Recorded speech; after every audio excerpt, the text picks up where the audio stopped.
빌립보서는 사도 바울의 서신으로서 여기 이 빌립보서를 기록한 장소가 감옥 속이었습니다. 그래서 옥중 서신이라 이렇게 말합니다. 감옥 속에서 내가 순교를 당할지 또는 석방되어서 다시 또 내 생명이 연장이 될지 알지 못하는 이러한 가운데서 기록한 이러한 서신입니다. 우리가 읽었던 20절에서 26절 말씀은 그 배경을 알 때에 우리가 이해가 됩니다. 사느냐 죽느냐, 차라리 죽는 것이 자기에게는 훨씬 더 유익이다. 이러한 표현을 할 때에 아니 이런 표현이 어디 있는가 이렇게 우리는 의아하게 생각할지 모르지만은 감옥 속에서 순교를 당하느냐 그렇지 않으면 석방이 돼서 다시 복음을 위해서 사느냐라고 하는 이러한 그 기로에 놓인 사도 바울의 그 심정이 우리가 이해가 됩니다. 아무튼 사도 바울은 죽든지 살든지 내 몸에서 그리스도가 존귀하게 되게 하려 하나니라는 이러한 표현을 하고 있습니다.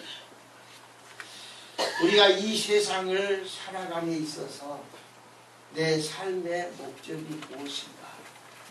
나는 무엇을 위해서 살아가고 있는가? 내 인생을 살아감에 있어서 허비한다면 좀 부정적인 표현일지 모르지만 내 인생을 또는 내 일생을 한 번밖에 사는 내 일생을 바칠 이러한 가치가 있는 어떠한 일을 발견한 이러한 사람은 그런 사람은 행복한 이러한 사람입니다. 나의 전 생애를 바쳐서 내 생명, 나의 생애를 바쳐도 아깝지 아니하는 어떠한 것을 내가 발견했다면 그것을 내가 알았다면 내 인생은 가장 의미가 있고 행복한 이러한 인생일 줄 믿습니다. 네.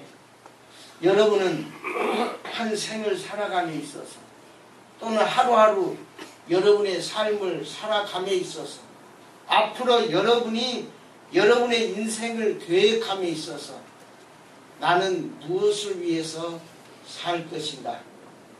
분명한 그 대상이 있는지 묻고 싶습니다.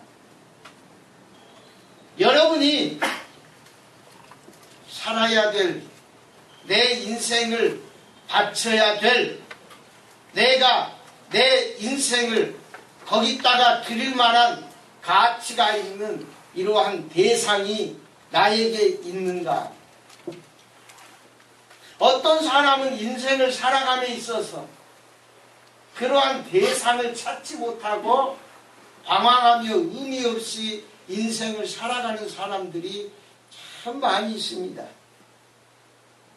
오늘 하루 동쪽에서 해가 뜨니까 일어나고 서산에 해가 지니까 잠자리에 들고 의미 없이 하루를 맞이하고 하루를 보내는 이러한 인생.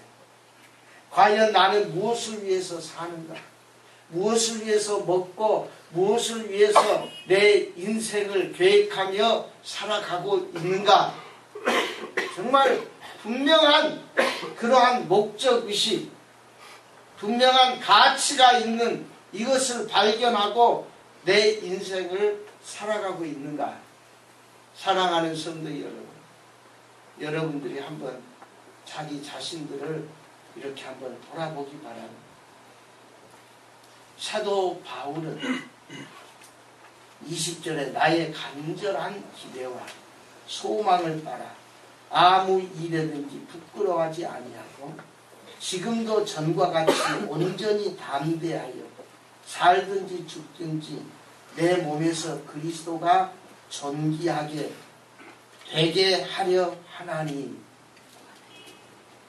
이 20절에 한 이 구절 속에 많은 내용이 담겨져 있습니다. 사도 바울의 간절한 기대, 소망. 간절한 기대와 소망이 무엇인가? 지금 감옥에 갇혀 있습니다. 순교를 눈앞에 두고 있습니다. 그러한 일들이 지금 펼쳐지는 상황 속에 자신의 간절한 기대와 소망은 자신이 순교 지금 현재 이 상황에서 순교당하지 않고 석방되는 이러한 것이 사도 바울의 간절한 기대와 소망이었습니다. 내가 지금 이 상황 속에 있다가 끌려나가서 내가 지금 순교당하는 이러한 것이 아니고 다시 석방이 되어서 복음을 전하는 이러한 것에 대한 이 간절한 기대가 있고 소망이 그에게 있었습니다. 그런데 그러한 기대와 소망을 따라 아무 일에든지 부끄러워하지 아니하고 지금도 전과 같이 온전히 담대하여. 사실 사도 바울이 감옥에 갇혀있는 이러한 모습을 보면서 믿음의 성도들은 좀 부정적인 생각들이 그들 마음속에 있었습니다. 첫째는 그렇게 위대한 하나님의 종 사도인 바울이 어떻게 감옥 속에 있는가? 어떻게 감옥 속에 갇힐 수가 있는가? 살아계신 하나님, 구주 예수 그리스도의 종이요 사도인 바울이 어떻게 감옥에 갇힐 수가 있을까? 두 번째는 일반적으로 보통 생각에 누가 감옥에 있다 할 때에 그것은 부끄러운 일입니다. 자랑할 만한 이러한 일이 아니죠. 어떤 이유든지 어떠한 경우든지 감옥에 갇혀 있다라고 하는 그 자체만이 그 자체가 부끄러운 거죠. 그러니까 성도들은 그러한 사도 바울의 그 지금 환경에 대해서 사실 그들이 자랑하고 그러한 상황들에 대해서 자부심을 느끼고 그런 것이 아니라 사실 얘기하고 싶지 않는 이러한 부끄러운 이러한 것이었습니다. 그래서 이게 부끄러움이라는 것이 여기에 나오는 것이죠. 그러나 사도 바울은 그런 일이든 저런 일이든 자신을 부끄러워하지 아니한다 라고 말합니다. 자기가 지금 감옥에 있는 지금도 감옥에 갇히지 아니하는 자유로운 이러한 사람에 있을 때와 같이 온전히 담대해서 살든지 죽든지 내 몸에서 그리스도가 존귀하게 되게 하려고 자신은 그런 삶의 목표, 자기 인생을 그리스도가 존귀하게 되는 이러한 것에 초점을 맞추고 산다 하는 것입니다. 여기에 이 존귀하다라고 하는 이 말은 원문에 보면 확장시키다 또는 넓히다, 펼치다 하는 이러한 의미가 또 있습니다. 우리 성경에 존귀하게라고 번역을 했지만은 또 다른 의미는 그런 세 가지의 의미가 더 있습니다. 그리스도를 더 확장시키고, 그리스도를 더 넓히는, 그리스도를 더 펼치는 그러한 일, 자신의 삶의 목적이 바로 그러한 거예요.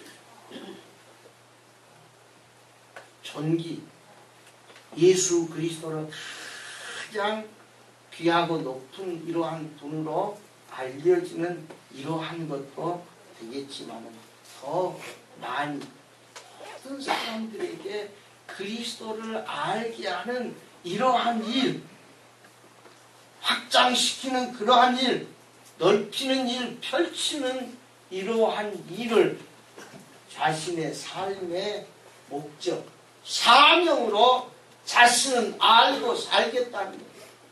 자신이 자유하든지 자신이 감옥에 갇히든지 때로는 영광스러운 일이든지 때로는 그렇지 아니하고 자신이 감옥에 갇히는 부정적인 부끄러운 일을 당하든지 자신은 온전히 담대하게 바로 예수 그리스도가 존귀하게, 예수 그리스도가 존귀하게 하는 이러한 말은 그리스도의 주권, 그리스도의 영광이 자기 몸을 통해서 최고로 이 땅 위에 확장되는 이것이 자기의 삶의 목적이다. 자신은 그리스도의 이것을 위해서 내 인생을 걸겠다. 내 생명을 걸겠다. 이렇게 사도 바울은 고백하고 있습니다. 여러분은 살아가고 있습니다. 무언가를 위해서 살기는 삽니다. 과연 무엇을 위해서 나는 살아가고 있는가? 나는 무엇을 위해서 내 인생의 최고의 목적을 삼고 나는 살아가고 있습니까? 여러분의 삶의 목적이 과연 무엇입니까? 우리가 무의미하게 아무 목적 없이 살다가 내 인생 끝나버리는 이러한 허무한 인생을 우리는 살아서는 안 될 것입니다.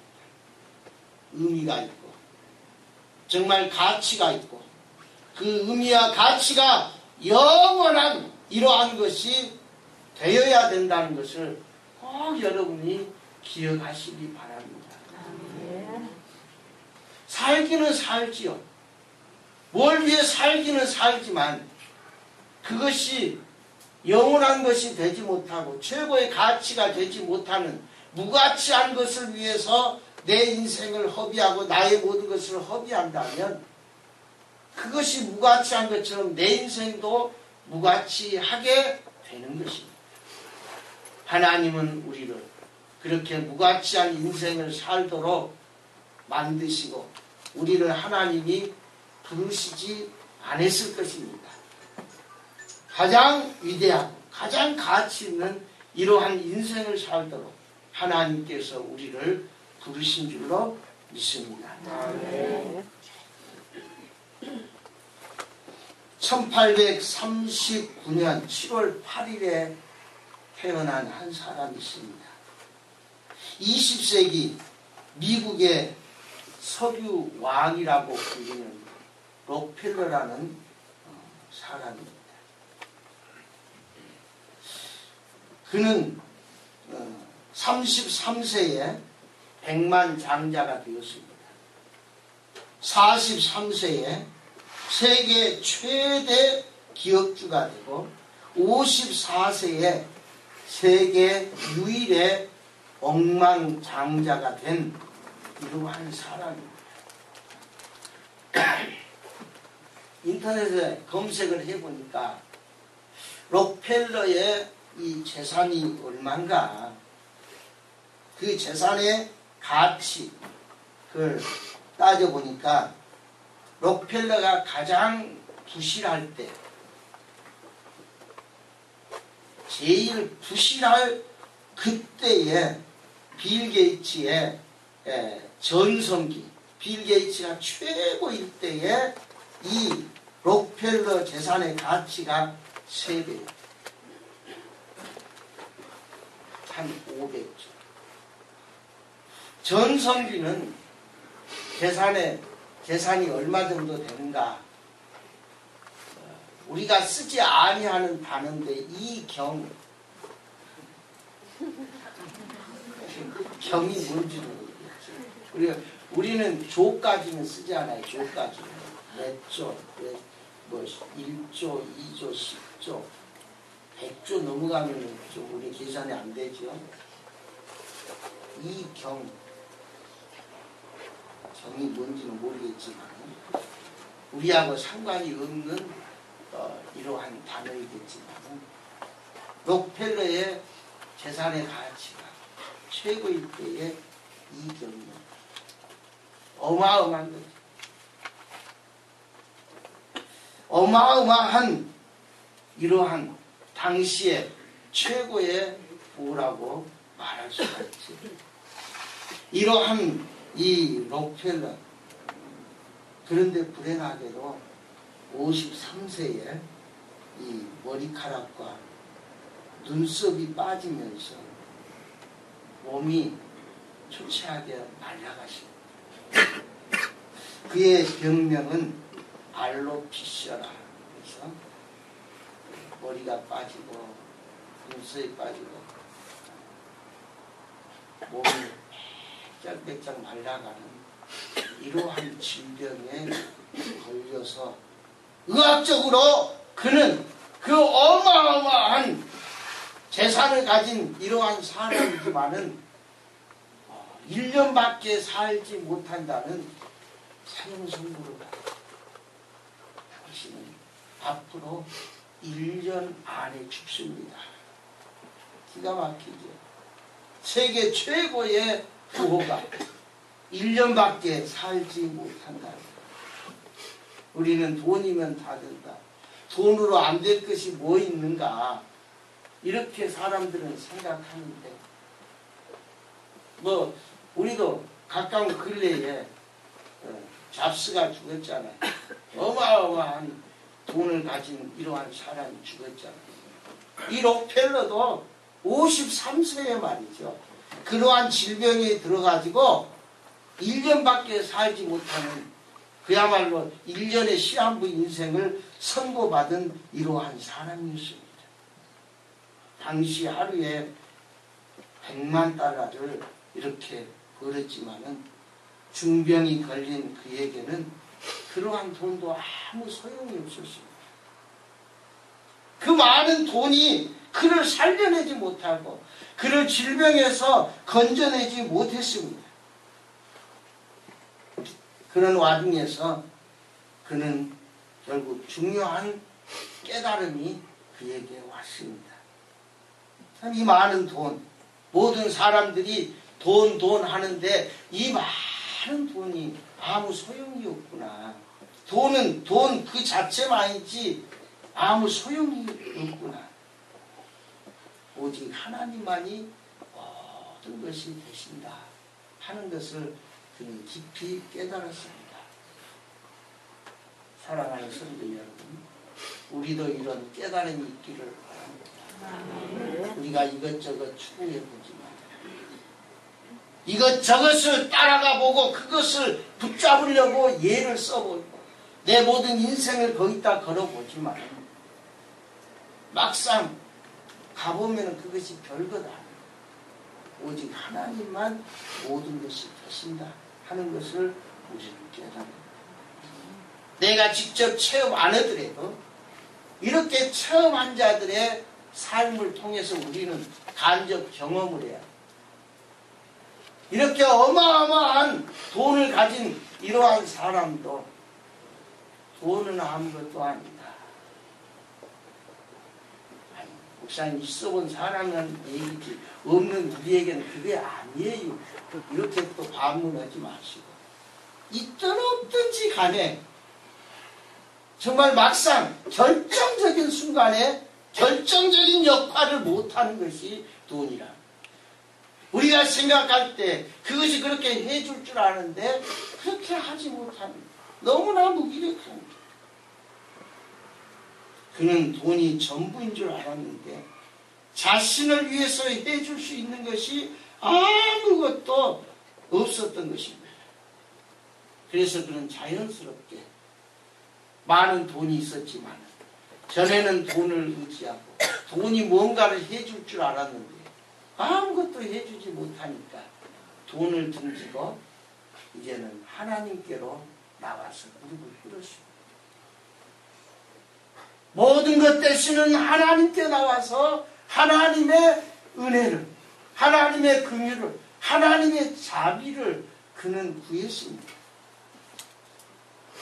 하나님 앞에 이 록펠러는 그래서 누워서 1년을 보내느니 차라리 제가 할 수 있는 일을 하겠습니다. 그는 하나님을 위해서 살기로 결심을 했습니다. 그러니까 그러한 결심을 한 뒤에 그는 꿈을 가지니까 그에게 놀라운 변화가 일어나기 시작했습니다. 하나님을 위해 살겠다고 하는 마음이 솟구치면서 그는 제일 먼저 뉴욕에다가 리버사이드 교회를 지었습니다. 하나님의 전을 먼저 그는 지었습니다. 그리고 또한 그는 록펠러 재단을 만들었습니다. 그래서 자기의 모든 재산을 거기에 헌납을 하고 사회사업을 시작을 했습니다. 전에는 자기를 위해서 살았고 자기의 소유를 위해서 그는 살았지만은 이제 자기에게 하나님께 주시는 이러한 재산을 가지고서 빈민 어려운 사람들을 위해서 그는 사용하기 시작했어요. 그래서 의료 사업을 하고 어려운 사람들을 돌아보시고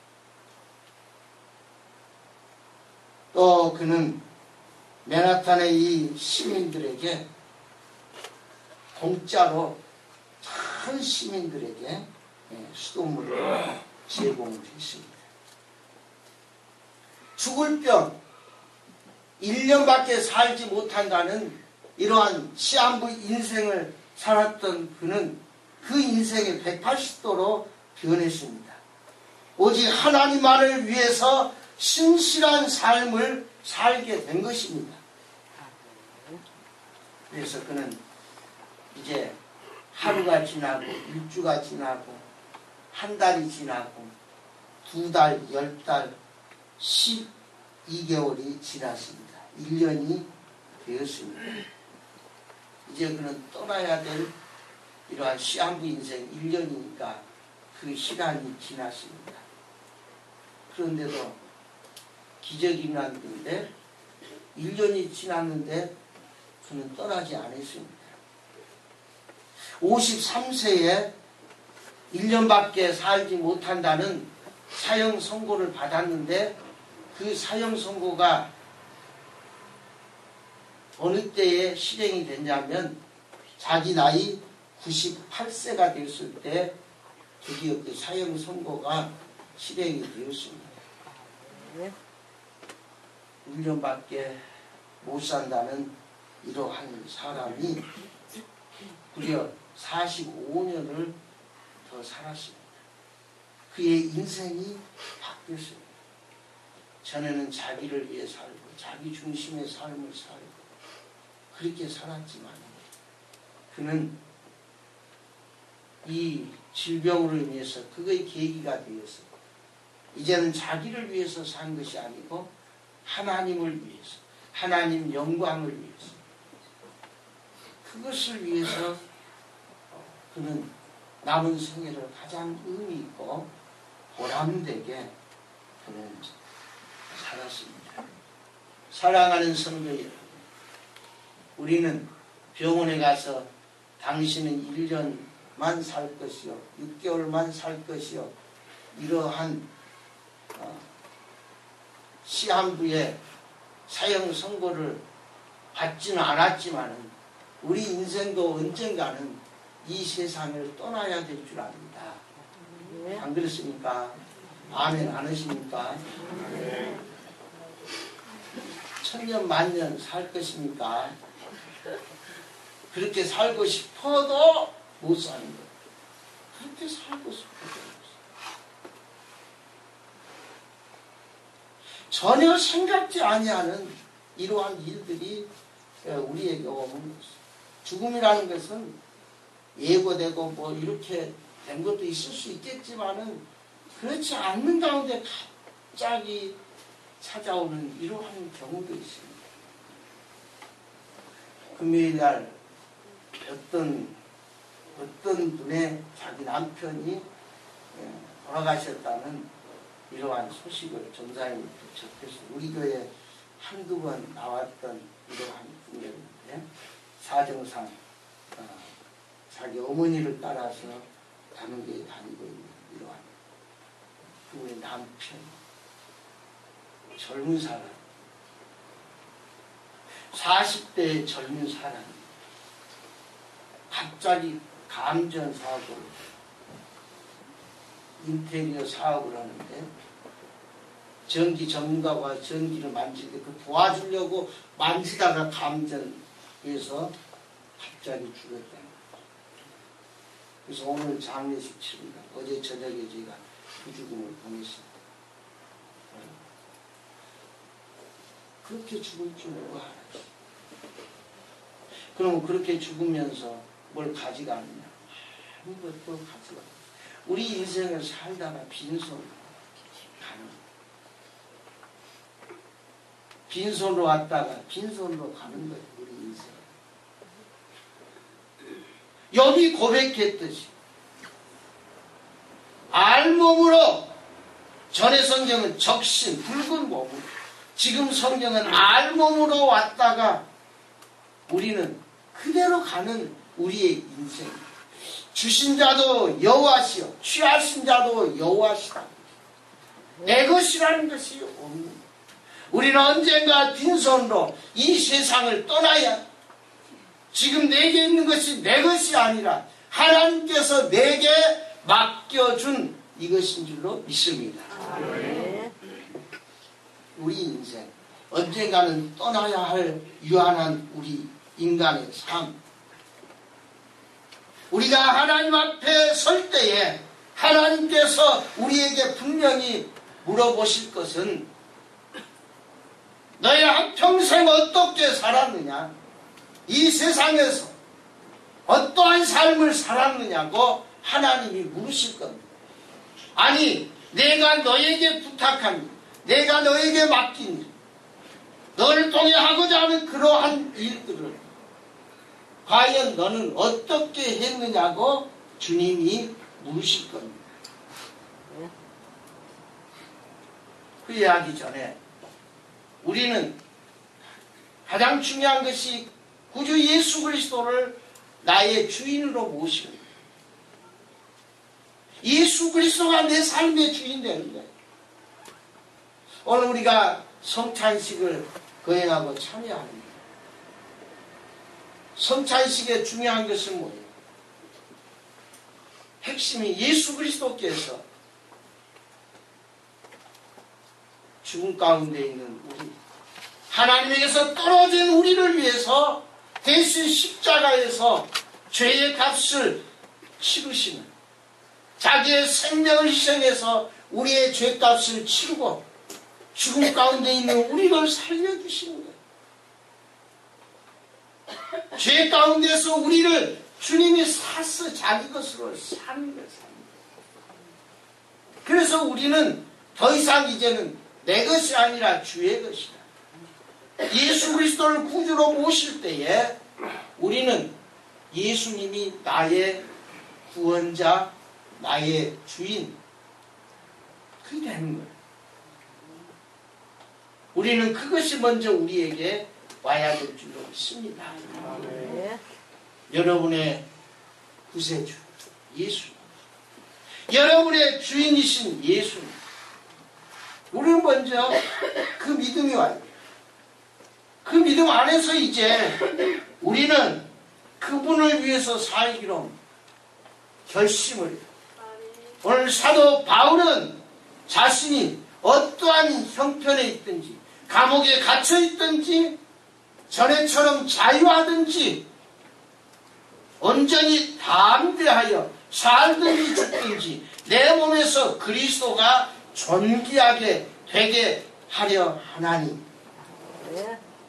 예수 그리스도의 주권과 영광이 자기 몸을 통해서 최고로 확장되는, 펼쳐지는, 넓히는 이러한 일이 자신의 삶의 목적이고 내가 살아야 될 이유라는 것을 말씀을 하고 있습니다. 똑같은 은혜를 받고 똑같은 구원을 얻은 자들로서 우리는 무엇을 위해서 사는가? 무엇을 나는 내 인생의 최고의 가치라 여기면서 그것을 위해서 내 인생을 바치는가? 내 시간을 바치고 내 몸을 바치고 나에게 주어진 이러한 모든 환경들을 바치는가? 과연 그것이 무한한 가치가 있는 것인가?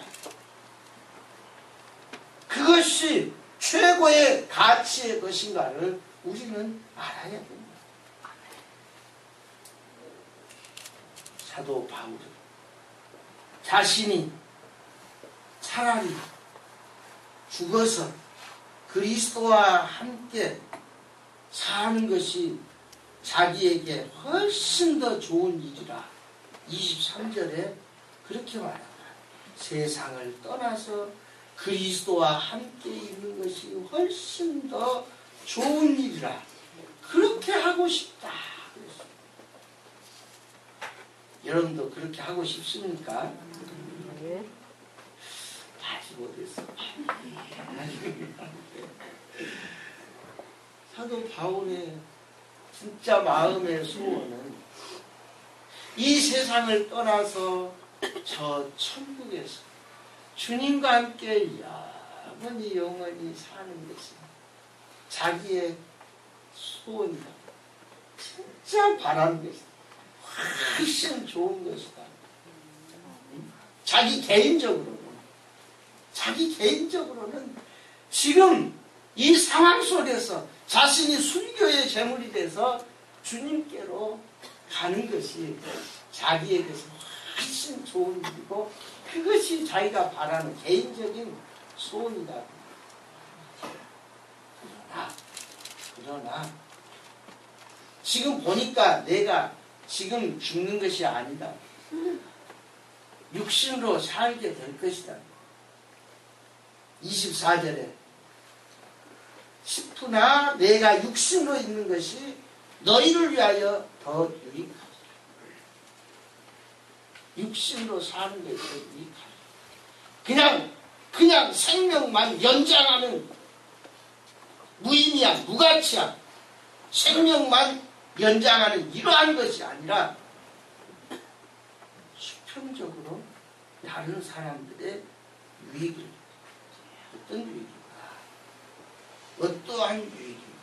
26절에 내가 다시 너희와 같이 있으므로 그리스도 예수 안에서 너희 자랑이 나로 말미암아 풍성하게 하여 예수님 안에서 성도들의 자랑이 풍성하다. 그게 무언가? 다시 말하면 그들의 신앙의 성장을 돕고 믿음 안에 더욱더 살아가도록 그들에게 영향력을 끼치고 다른 사람에게 유익되게 해서 그들이 예수님 안에서 정말 의미 있는 인생을 사는 자랑거리가 있는 이러한 인생으로 자기가 헌신하고 봉사하는 그러한 일. 내가 육신으로 이 세상에 사는 것은 세상에 썩어질 걸 위해 순간적인 것을 위해 무가치한 걸 위해서 내가 사는 것이 아니라 영원한 더 의미 있는 이러한 일들을 위해서 내가 이 세상에 존재해야 되고, 그러한 것을 위해서, 그 가치 있는 일을 위해서 나는 산다고 하는 분명한 목적을 가지고 있었습니다. 사랑하는 성도 여러분, 오늘 우리가 예수 그리스도의 그 희생을, 또한 그 희생으로 인해서 내가 구원받고 내가 주의 것이 되었잖아요. 과연 나는 나의 생애를 어떠한 생애로 경영을 해야 될까 하는 것을 여러분들이 깊이 생각을 하기를 바랍니다. 만왕의 왕이 온 우주의 주가 되신 예수 그리스도를 위해서 우리가 내 자신을 드린다면은 우리는 가장 값어치 있는 이러한 인생이 될 것입니다. 우리 예수님은 어떤 분입니까? 2장 9절 말씀에 보면은 이러므로 하나님이 그를 지극히 높여 모든 이름에 뛰어난 이름을 주사 하늘에 있는 자들과 땅에 있는 자들과 땅 아래에 있는 자들로 모든 무릎을 예수의 이름에 꿇게 하시고 모든 입으로 예수 그리스도를 주라 시인하여 하나님 아버지께 영광을 돌리게 하셨느니라. 예수님이 어떠신 분인가? 모든 이름 위에 뛰어나신 이러한 분이요, 하늘에 있는 자들, 땅에 있는 자들, 땅 아래에 있는 자들로 모든 무릎을 예수의 이름에 꿇게 하시고 예수를 향해서 주라 시인하는 이러한 분이셔요. 그분을 위해서 우리가 내 인생을 산다면, 내 인생을 드린다면 우리의 인생은 최고의 가치 있는 인생이 될 줄로 믿습니다. 우리가 그러한 인생으로 경영합시다. 그러한 목적을 가지고 삽시다. 나는 무엇을 위해서 하루하루 살까? 나는 무엇을 위해서 내 일생을 살아갈 것인가? 살만한 가치가 있어서 산다면 그 사람은 정말로 행복한 사람입니다. 그런데 그 가치가 예수 그리스도라면은 더욱더 의미가 있고 복된 이런 사람이 될 줄로 믿습니다. 기도하겠습니다.